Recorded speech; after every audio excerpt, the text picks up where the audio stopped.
In the 1950s, a strange thing happened in a lab. Scientists were studying nerve growth factor in mouse tumors. When they injected newborn mice with an extract from these tumors, they expected nerves to grow. They did, but something else happened too. The mice opened their eyes and their teeth erupted days earlier than normal. This wasn't nerve growth, it was something else. Something telling the skin and bone to hurry up. The substance responsible was named epidermal growth factor, or EGF. This accidental discovery revealed that our bodies aren't just collections of cells. They are societies of cells that communicate with chemical messages, telling each other when to grow, when to divide, and when to build. The moment your skin is broken, a silent alarm is triggered. It's not a sound, but a chemical cascade. The first responders are your platelets, tiny cell fragments floating in your blood. They rush to the site not just to form a clot, but to release a cocktail of molecular instructions. Think of them as tiny grenades of information. They burst open, releasing platelet-derived growth factor, PDGF, and transforming growth factor beta, TGF-beta. These aren't vague suggestions, they are specific commands.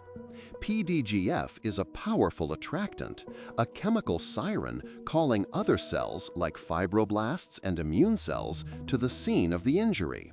It essentially broadcasts a single, urgent message to the entire neighborhood of cells. All hands on deck, repair crew needed here, now. But how does a fibroblast, a cell responsible for making connective tissue, actually hear this chemical siren? The surface of every cell is studded with millions of receptors, complex proteins that act like highly specific locks.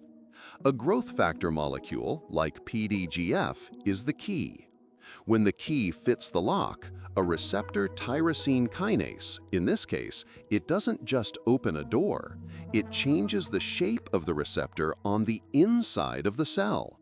This shape change initiates a chain reaction, a molecular game of telephone called a signal transduction pathway. One molecule activates the next, which activates 10 more, amplifying the original signal from a single molecule on the outside to a massive command on the inside. The final destination for this amplified message is the cell's nucleus, its central command center. Here, the signal activates transcription factors, specialized proteins that can switch genes on or off. The growth factor's message has now been translated into a direct order. Begin reading the blueprints for cell division.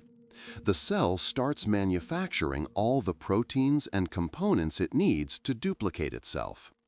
At the same time, fibroblasts are instructed to start producing and secreting vast amounts of collagen, the protein that acts like scaffolding for new tissue. You are not just making more cells, you are weaving a new biological fabric, molecule by molecule, based on instructions delivered by a chemical messenger. This process of rapid cell division is powerful. So powerful, in fact, that if left unchecked, it's what we call cancer. So, how does your body know when the wound is filled? Cells have an incredible social awareness. As they divide and migrate to fill the gap, they eventually bump into each other. This physical touch triggers a mechanism called contact inhibition. Proteins on their surfaces, like cadherins, link up, sending a new signal back into the nucleus. This signal is the opposite of the growth factor's command. It says the space is full. We are a complete tissue again. Stand down. The genes for proliferation are switched off. The construction crew is told to go home, preventing overgrowth and tumor formation. The end result of this chemical symphony is often a scar. Why not perfect, original skin? Because wound healing prioritizes speed and function over aesthetics. The collagen laid down by fibroblasts is a quick, strong patch. It's arranged in a simple, parallel alignment, unlike the complex basket weave pattern of original skin. This is why scars look and feel different. They lack hair follicles and sweat glands. It's a functional repair, not a perfect regeneration. And yet, understanding this entire process, from a chance discovery in a mouse to the precise signals that stop cells from dividing, allows us to intervene. We can now develop therapies with synthetic growth factors or create bioscaffolds that guide cells to rebuild tissue more perfectly, all by learning to speak the simple, elegant chemical language of the heel. Monotony has grown fast.